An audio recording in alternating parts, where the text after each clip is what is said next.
Barrot. Bonjour. Merci d'avoir choisi France Info. Vous êtes ministre de l'Europe et des Affaires étrangères. Bonjour Mathilde. Bonjour Paul. La France rend donc hommage aujourd'hui au sergent-chef Florian Montorio, tué samedi au Liban dans une embuscade visant des casques bleus. Hier, l'un de ses compagnons d'armes, Anissé Girardin, a succombé à ses blessures. On écoute le lieutenant-colonel Karman, second du 132e régiment d'infanterie cynotechnique de Suippes dans la Marne, au micro France Info de Mathieu Bonneau. C'est un enfant du pays qui est né à Reims. Ce sacrifice ultime, il allait jusqu'au bout. Ses camarades en sont forcément fiers et tristes. Monsieur le ministre des Affaires étrangères, qu'est-ce qu'on sait très simplement ce matin de ce qui est apparemment une embuscade? Est-ce que vous confirmez ce terme qui a visé nos militaires de la force intérimaire des Nations Unies au Liban? D'abord, permettez-moi de vous dire ce que je ressens. Ce que je ressens ce matin, après la mort de ces deux hommes, c'est de la tristesse, mais aussi de la colère. Tristesse parce que ces deux hommes morts pour la France laissent derrière eux des familles, des proches et des frères d'armes éplorés. Nous les pleurons avec eux. Mais aussi de la colère parce que s'en prendre ainsi à des casques bleus, à des soldats de la paix qui sont parfaitement identifiables sur le terrain, c'est non seulement constitutif d'un crime de guerre, mais c'est aussi une atteinte portée à la communauté internationale tout entière. Parce que c'est la communauté internationale qui donne mandat aux casques bleus, aux soldats de la paix. S'agissant des circonstances de leur décès, eh bien, nous l'avons dit, c'est au cours d'une embuscade qu'ils ont été pris pour cible. Ils ont succombé à leurs blessures. Tout laisse à penser que la responsabilité de ce crime incombe au Hezbollah. Nous avons exigé que les responsables de cet acte odieux puissent être arrêtés et traduits devant la justice. Et les autorités libanaises nous ont assuré qu'elles donnaient la priorité la plus élevée à cette enquête. Sur ce point, quelles assurances vous avez de la part des autorités libanaises? On sait que, par exemple, les explosions du port de Beyrouth en 2020, pour l'instant, restent impunies. Qu'est-ce que vous avez comme assurance qui puisse être traduit en justice, effectivement, les coupables de ces actes délibérés contre des casques bleus français? Mais quelques heures après cet incident gravissime, le président de la République libanaise, mais aussi le Premier ministre, ont affirmé publiquement qu'ils donneraient cette priorité absolue à l'enquête. Et cette semaine, c'est à Paris que le Premier ministre libanais a réitéré cet engagement. Est-ce que vous avez des nouvelles des deux autres casques bleus français blessés? Je pense à eux, à leur famille. Ils ont été, comme vous le savez, rapatriés, ils sont pris en charge et je leur souhaite un prompt rétablissement. On sait que le 12 mars, un autre soldat français, l'adjudant-chef Arnaud Frion, a été tué en Irak. Est-ce que ces attaques sont liées entre elles? Je ne crois pas, puisque dans le cas dont nous parlons ce matin, c'est la finule, c'est-à-dire les casques bleus qui étaient pris pour cible. C'est la France qui en a payé le prix. Est-ce que, justement, quand nos soldats, nos casques bleus français de la finule sont pris pour cible, ils ont les moyens de riposter? Ce qui est clair, c'est que jamais et en aucune circonstance, les casques bleus ne doivent être pris pour cible par aucun belligérant sur aucun théâtre d'opération. C'est pas la première fois. Ce n'est pas la première fois, mais nous voyons que dans cet embrasement régional, souvent, les casques bleus au Liban se sont retrouvés dans le tir croisé des belligérants.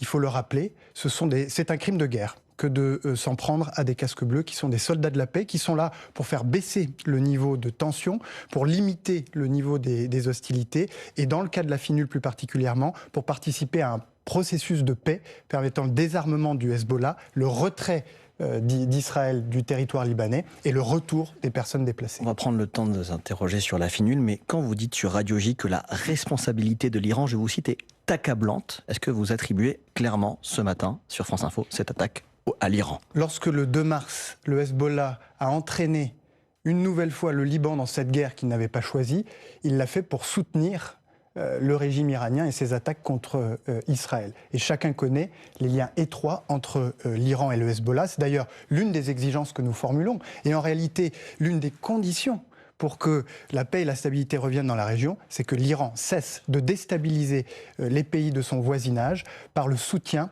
qu'il continue de fournir à des groupes combattants ou terroristes. Est-ce qu'on espère, sur l'attaque de samedi très précisément, savoir qui a tiré, comment ça s'est passé très concrètement dans cette attaque? Non seulement on veut en avoir tout le détail, mais on veut surtout que les responsables soient punis pour les crimes qu'ils ont commis. Quelles informations vous ont communiqué les autorités libanaises depuis ce double d'essais français. Toutes celles dont elles disposaient, leurs engagements à mener l'enquête jusqu'à son terme. Il y a ensuite des échanges d'informations par des canaux militaires qu'il ne m'appartient pas de détailler sur votre plateau. Mais vous avez le sentiment que les autorités libanaises font le maximum ce matin ?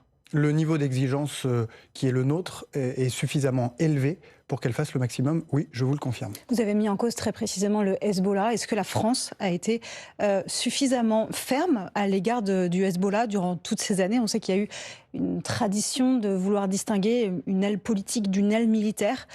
Là, aujourd'hui, il faut peut-être être plus ferme, plus direct contre le Hezbollah. Je crois que notre position est très claire depuis très longtemps. Et lorsque nous avons engagé des militaires français, auxquels je veux rendre hommage pour leur dévouement, leur professionnalisme au Liban, pour mettre en œuvre ce processus de paix, c'est notamment pour atteindre le premier des objectifs, qui est le désarmement du Hezbollah, qui doit restituer ses armes à l'État libanais. Dans le cadre de la FINUL, je le rappelle, une mission de l'ONU déployée au sud du Liban pour surveiller le cessez-le-feu entre Israël et le Liban et maintenir la paix. On va écouter l'ambassadeur d'Israël en France, Joshua Zarka, sur France Info le 31 mars. La FINUL est une organisation qui doit disparaître. Elle doit disparaître. La FINUL devrait quitter. Elle aurait dû quitter il y a longtemps. Elle devrait quitter immédiatement. Elle ne sert à rien, absolument à rien. La FINUL, je le rappelle, a été créée en 1978. Or, son mandat expire le 31 décembre, à la fin de cette année. Quel bilan faites-vous de son efficacité et qu'est-ce qu'elle a pour vous ? Quel est son avenir ? Quelle est la mission qui a été donnée à la FINUL ? Eh bien, c'est d'abord, comme vous l'avez dit, de surveiller le cessez-le-feu, mais pas seulement. C'est d'accompagner les forces armées libanaises dans le désarmement des milices, et en particulier du Hezbollah.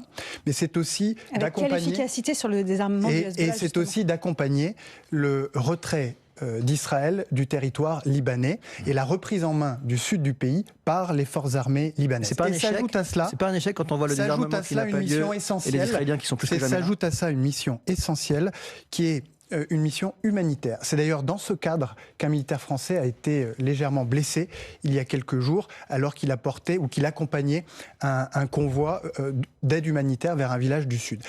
La présence de la FINUL a sans aucun doute permis de limiter les tensions. Est-ce que l'objectif a été atteint ?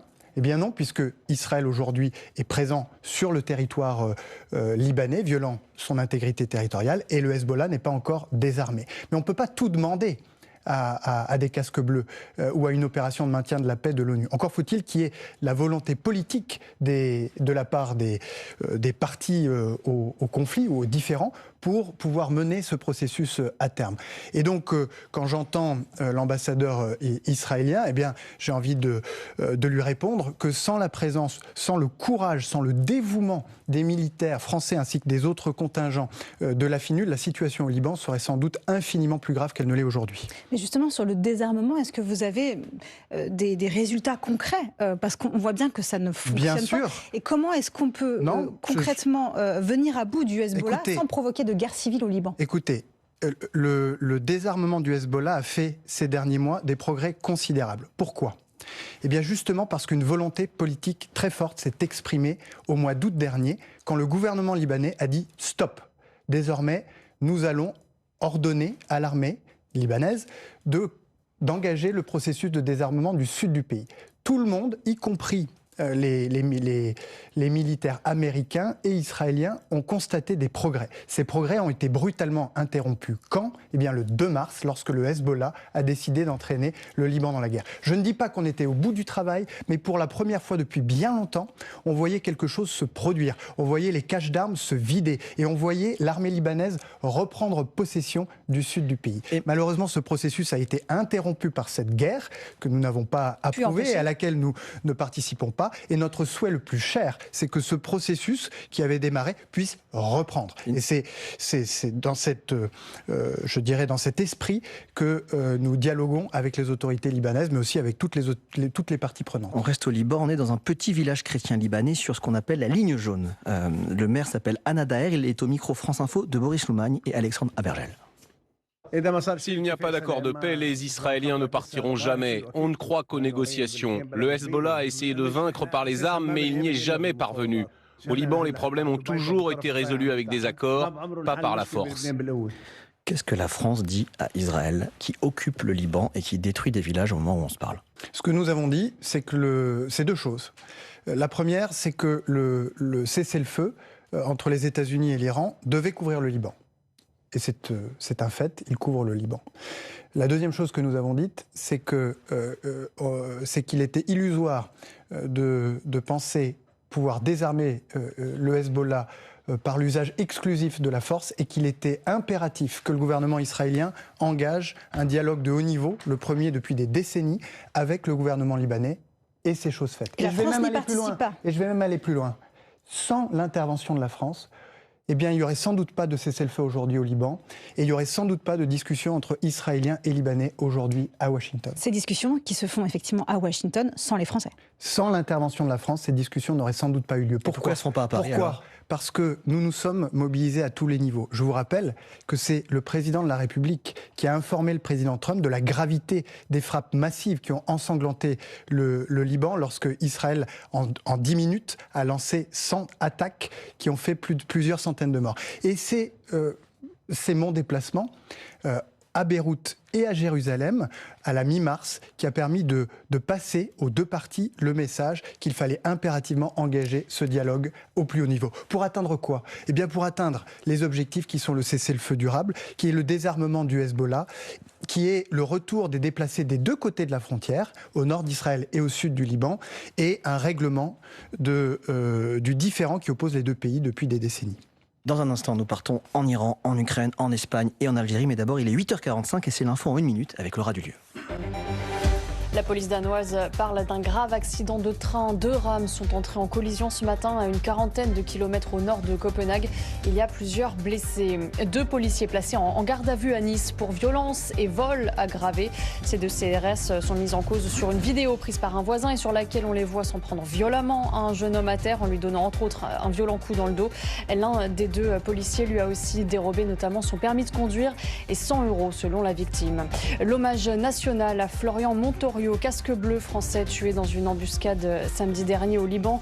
Ce sera tout à l'heure à 11h30 à Montauban, alors qu'on a appris hier la mort d'un 2e militaire français blessé dans cette même attaque attribuée par la France au Hezbollah. Il n'a pas survécu. Et puis une journaliste libanaise, Amal Khalil, a été tuée par l'armée israélienne hier au sud Liban. Décès confirmé par le journal pour lequel elle travaillait. Sa collègue a également été blessée. Enfin, il a seulement 19 ans et continue de battre des records de précocité. Le cycliste français Paul Sexas remporte la Flèche Wallonne dès sa première participation. C'est le plus jeune vainqueur de cette course depuis sa création. France Info. Le 8h30 France Info, Paul Larouturou, Mathilde Siraud. Avec Jean-Noël Barrot, ministre de l'Europe et des Affaires étrangères, en ce 55e jour de guerre au Moyen-Orient. Mathilde, nous avons une dernière question sur le Liban avant de partir en Iran. Oui, le Premier ministre libanais Nawaf Salam, qui était à l'Elysée en début de semaine avec le président Emmanuel Macron, il a lancé un appel à l'aide concernant la crise humanitaire. On l'écoute. Le Liban a besoin de 500 millions d'euros pour faire face à la crise humanitaire au cours des 6 prochains mois, alors que les contributions réunies à ce jour ne couvrent qu'une part limitée de ce besoin.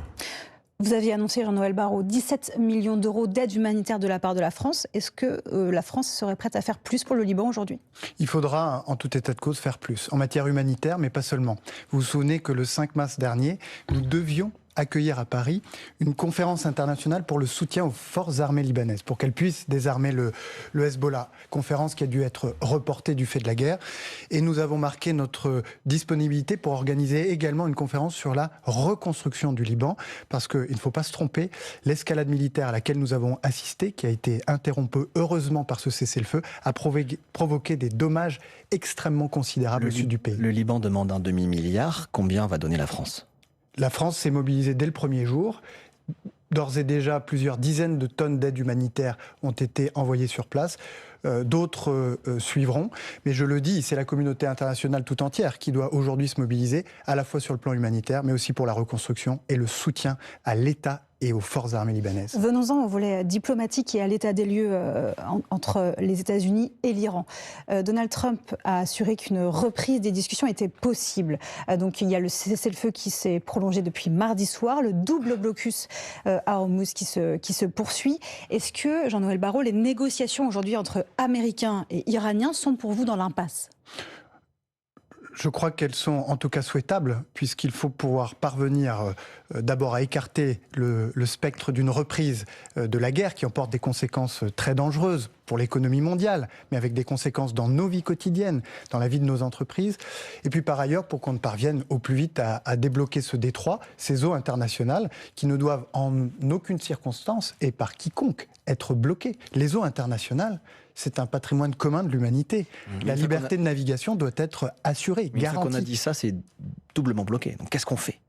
Vous l'avez peut-être remarqué, vendredi à Paris, le président de la République a réuni plus de 50 pays qui ont affirmé, d'une part, qu'il est inadmissible qu'un détroit puisse être bloqué, et qui ont marqué pour 16 d'entre eux, d'ores et déjà, leur disponibilité avec des contributions concrètes à participer à une mission internationale pour sécuriser le transit et le fluidifier. Dont le déminage, qui est une question complexe. Pour fluidifier le transit des navires dès lors que le détroit aura été réouvert. Appel solennel, mais pour l'instant, ça reste toujours bloqué. Donc qu'est-ce qu'on peut faire de plus ? Et est-ce que la France a le moyen de favoriser aussi la reprise des pourparlers entre Iran et États-Unis ? Qu'est-ce qu'on peut faire de plus ? Eh bien, je vais vous le dire. Moi, je pense que toute notre attention et notre énergie devrait être déployée à nous rendre nous-mêmes plus forts et plus indépendants pour n'avoir pas à subir dans nos vies quotidiennes les conséquences de guerres que nous n'avons pas choisies. C'est l'esprit du plan d'électrification qui a été présenté par le Premier ministre il y a quelques jours. Nous désensibiliser aux chaudières à gaz, nous désensibiliser aux véhicules thermiques pour que toute cette instabilité... C'est du long terme. Mais... Et c'est maintenant que ça se prépare. Ne reportons pas les décisions urgentes que nous devons prendre pour nous-mêmes en France et au niveau européen. Ces crises ont vocation à se multiplier, cette instabilité à s'installer. Et donc il nous faut nous prémunir, nous protéger durablement contre ces conflits, contre les catastrophes naturelles aussi qui vont elles aussi se multiplier à l'échelle de la planète avec des effets qui peuvent se manifester jusque chez nous. C'est pourquoi notre projet d'indépendance et d'autonomie pour l'Europe doit être au centre de nos préoccupations aujourd'hui. Le président américain embarque tout le Moyen-Orient et nous avec dans un conflit sans issue au moment où on en parle. Était-ce une bonne décision et quelle est pour vous la responsabilité de Donald Trump ?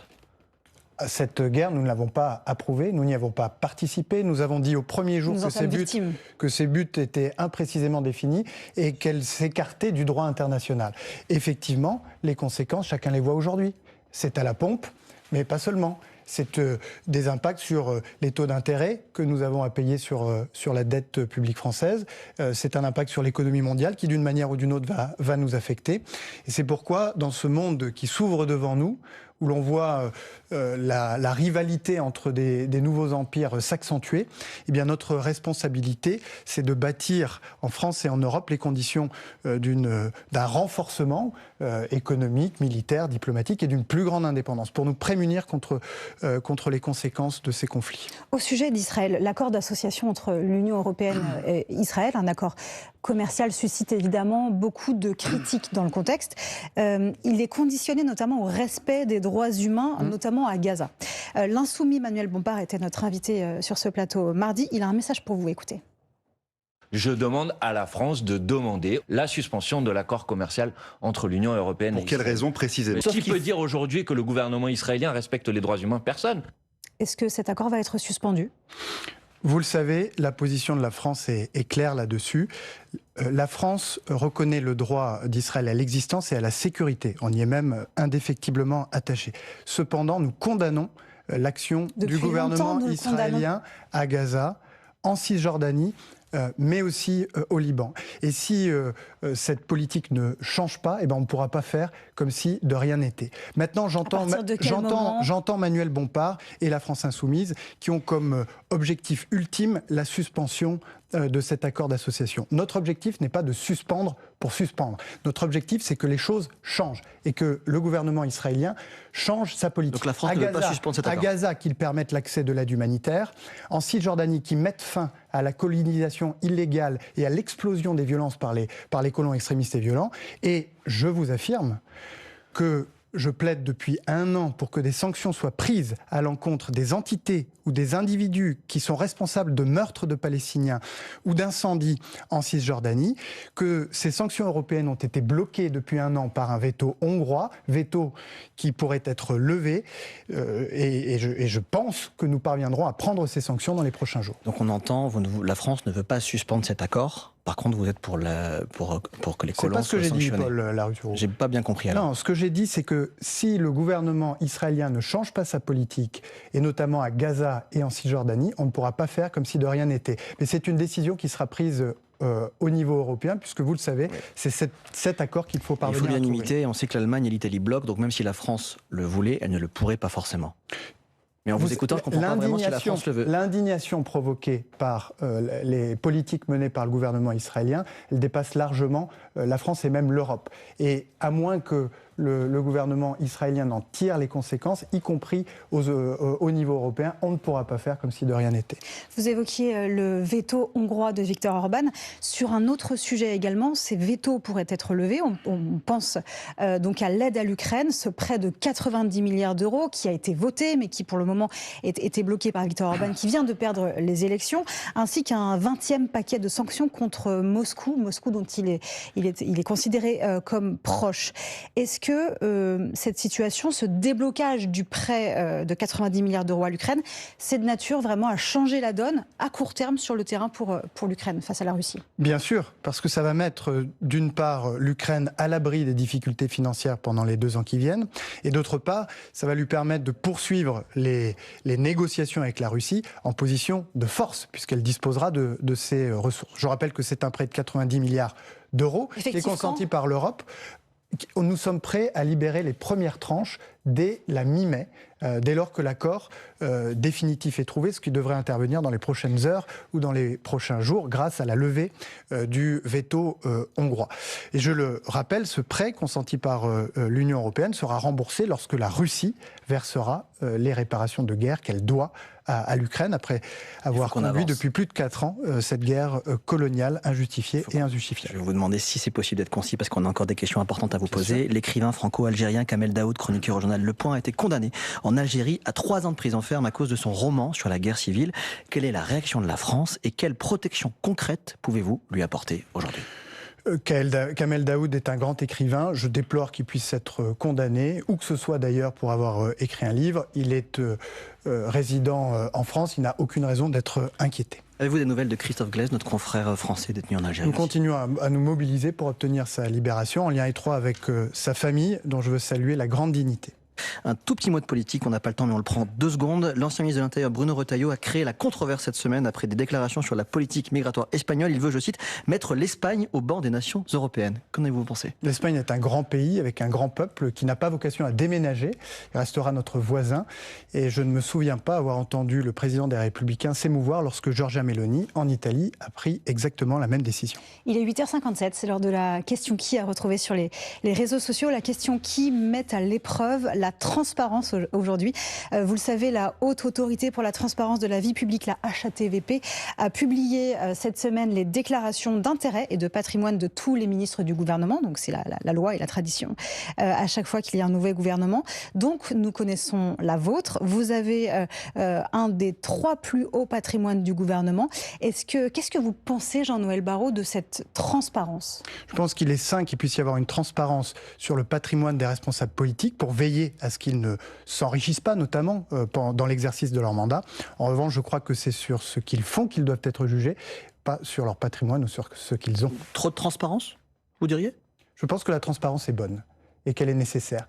Mais l'objectif de ces déclarations et de leur publication, c'est d'abord et avant tout de veiller à ce que les obligations déontologiques qui s'appliquent aux membres du gouvernement soient bien respectées. Merci Jean-Noël Barrot d'avoir été dans le 8h30 de France Info. Merci Mathilde. Non seulement on vous retrouve demain, mais surtout on vous lit dans les pages du Point. Dans un instant, les informés avec Renaud Dely. À tout de suite sur France Info.